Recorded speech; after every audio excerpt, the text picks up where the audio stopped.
What we're seeing is new video tonight of protests at the University of Oklahoma over this issue. The North Oval here, the site of a student protest march that began this morning following the release of those viral videos.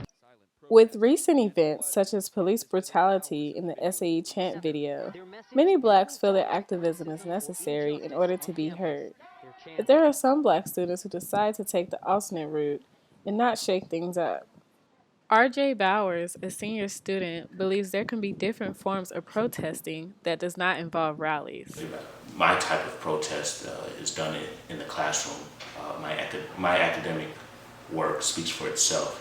I don't have to be out there on the front lines with a group of people to prove that I'm worthy of anything.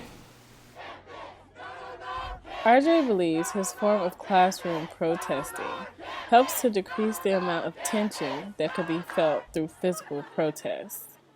It can cause unnecessary conflict that could be avoided.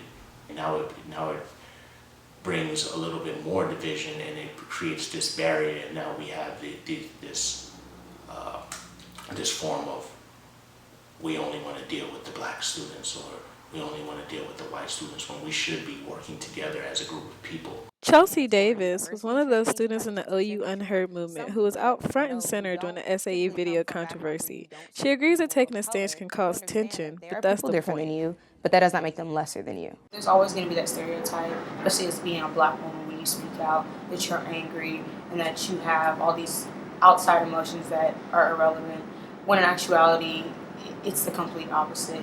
I think that we have made targets on our backs just because we did choose to not only speak out against what was happening on Greek Grove, but speak out against university administration and really point the finger at OU to do better. So I think that most definitely people look at us differently, people talk about us differently, but at the end of the day, I know deep down in my heart that it's only for the better of the community, and it's not. So what happens when these differing views stop a black student from wanting to speak out?